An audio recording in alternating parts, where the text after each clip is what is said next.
आप पाएं 50% तक की scholarship NDA CDS first 2023 examination preparation पर Daksham officers academy exam prep scholarship test के द्वारा। यह टेस्ट ऑनलाइन होगा और इसका लिंक आपको डिस्क्रिप्शन में मिल जाएगा। इस टेस्ट के बेसिस पर मिलेगा आपको एक detailed score card highlighting your strength and weakness, जिससे आपकी प्रिपरेशन होगी और भी मजबूत। देरी ना करें, अभी रजिस्टर्ड करें इस स्कॉलरशिप फ्री टेस्ट के लिए। जय हिंद डिफेंस एस्पिरेंट्स। आज हम इंग्लिश में अपना एक नया चैप्टर स्टार्ट करने जा रहे हैं, जो कि है प्रीपोजिशन। तो सबसे पहले हम समझ लेते हैं कि प्रीपोजिशन होता क्या है। तो प्रीपोजिशन वो शब्द हैं जो किसी नाउन या प्रोनाउन से पहले प्रयोग होकर उस नाउन या प्रोनाउन का किसी अन्य शब्दों के साथ या शब्द समूह के साथ में संबंध बताते हैं। एग्जाम्पल से समझते हैं। आपने कहा आई गो टू स्कूल बाय बस। आप कह रहे हैं मैं स्कूल बस से जाता हूँ।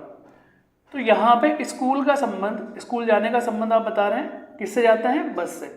तो यहाँ पे स्कूल जो आपका नाउन है, इसको आप रिलेट कर रहे हैं बस से, और किससे, किसके द्वारा? बाई के द्वारा, जो कि आपका प्रीपोजिशन है। प्रीपोजिशन मतलब पहले पोजीशन। पर आप एक बात समझिए कि जैसा कि मैंने आपको बताया कि नाउन और प्रोनाउन का मतलब प्रीपोजिशन का अर्थ होता है कि वो संबंध स्थापित करता है किसी नाउन या प्रोनाउन का अन्य शब्दों के साथ में। तो ये आवश्यक नहीं है कि हम प्रीपोजिशन का प्रयोग हमेशा नाउन या प्रोनाउन से पहले ही करेंगे। कभी कभी हम नाउन या प्रोनाउन के बाद भी प्रीपोजिशन का प्रयोग करते हैं। उसके बारे में हम आगे बात कर लेते हैं, कहाँ पर करते हैं। आप एग्जाम्पल से समझिएगा। जैसे यहाँ पर लिखा हुआ है example, here is the boy whom you spoke of. तो यहाँ पे जो ऑफ है हमारा, वो क्या है? हमारा प्रीपोजिशन, जो कि हमारा लास्ट में यूज़ हो रहा है और जिसका यूज़ यहाँ पर सही हो जाता है। आगे बात करते हैं। What are you looking at. तो यहाँ पर भी आप प्रीपोजिशन का यूज़ कहाँ कर रहे हैं? लास्ट में कर रहे हैं। ठीक है जी। तो इसी रूल को हम आगे समझ लेते हैं।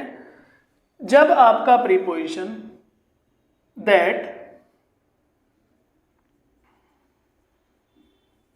जो कि हमारा रिलेटिव प्रोनाउन है,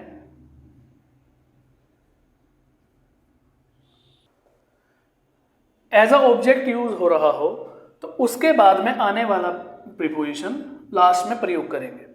मैंने क्या बताया कि जब आपका relative pronoun that as a object use हो रहा हो, आपने कहा this is the book that, यह वह किताब है जो। तो यहाँ पे जो आपका दैट है, जो रिलेटिव प्रोनाउन है, एज अ ऑब्जेक्ट यूज हो रहा है, तो इसके बाद में जो आप प्रीपोजिशन यूज करेंगे वो लास्ट में यूज करते हैं।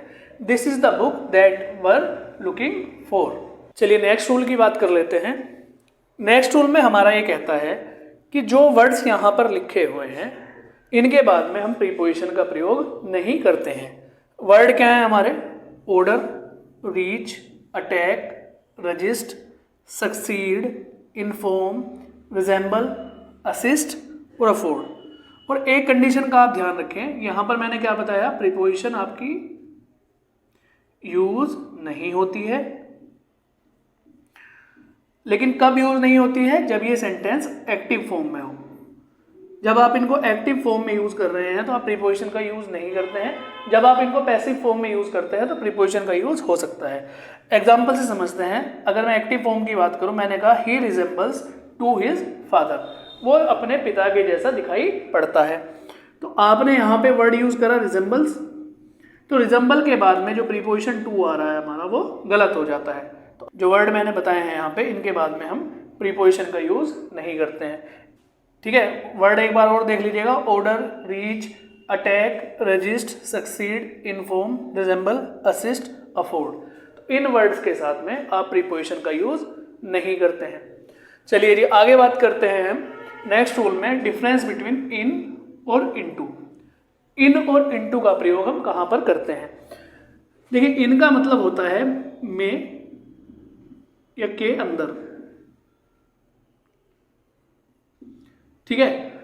अब सर इनटू का मतलब क्या होता है? जब भी आप मोशन की बात करें, कोई चीज आपकी गतिमान हो, तो तब आप इनटू का प्रयोग करेंगे। सेंस वो भी में और के अंदर ही देगा, लेकिन उसके साथ साथ वो क्या दिखाएगा, मोशन।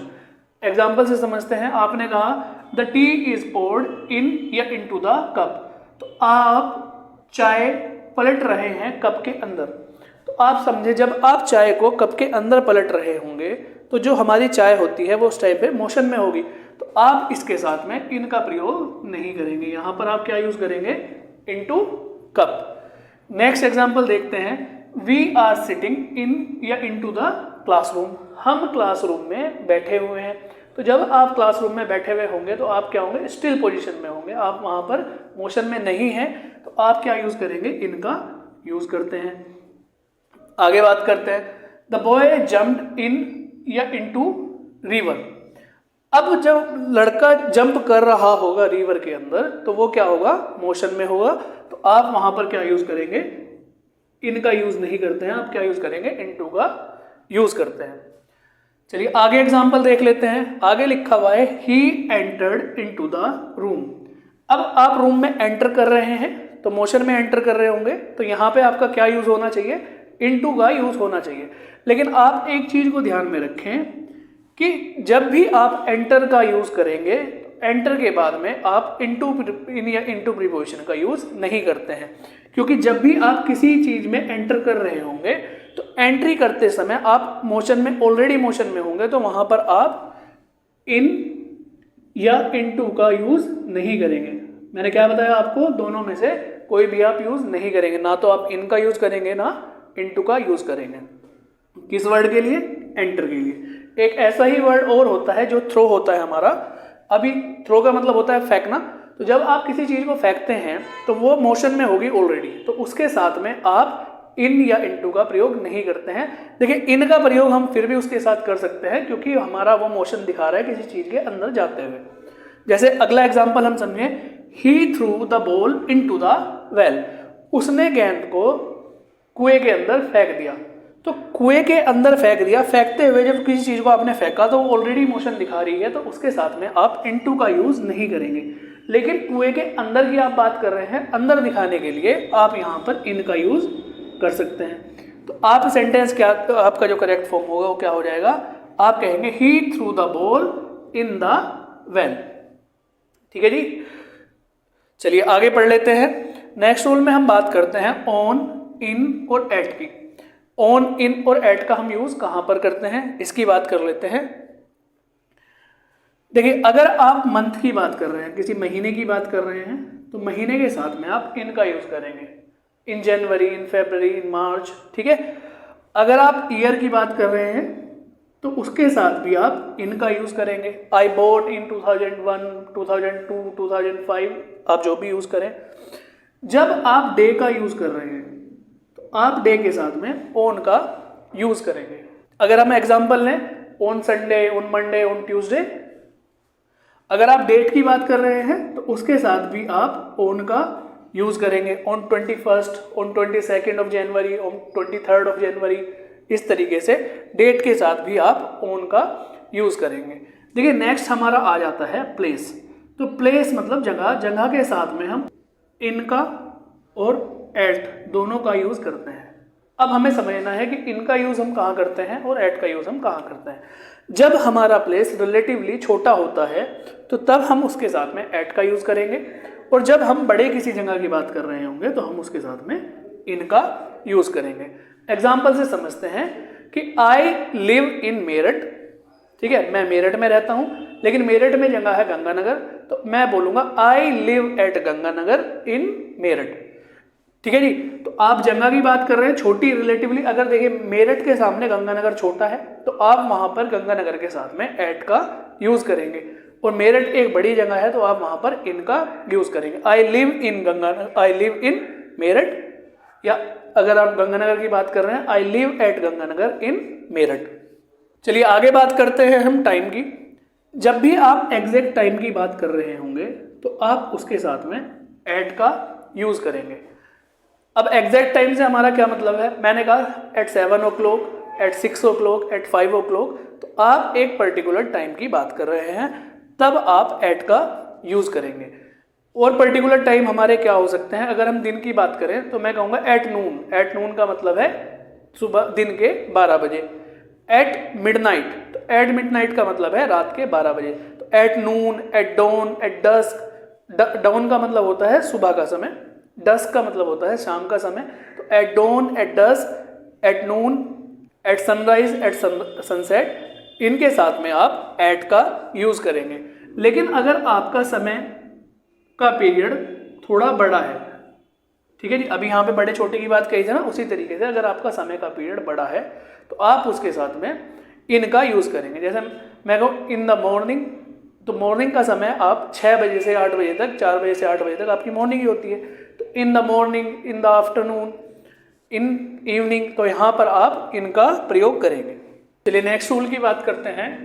नेक्स्ट रूल में हम देख लेते हैं डिफरेंस बिटवीन एंड अमंग। दोनों का मतलब क्या होता है, बीच में। तो हम बिटवीन को कहाँ यूज करते हैं, अमंग को कहाँ यूज करते हैं, इसको ध्यान से समझिएगा। जब भी हम दो लोगों की बात कर रहे हो, एक और एक, इन दो लोगों के बीच में बात कर रहे हो तो हम बिटवीन का यूज करेंगे। और जब भी हम दो से ज्यादा लोगों की बात कर रहे हो तो हम अमंग का यूज करेंगे। देखिए समझते हैं। एग्जाम्पल है the teacher distributed sweet between और अमंग स्टूडेंट्स।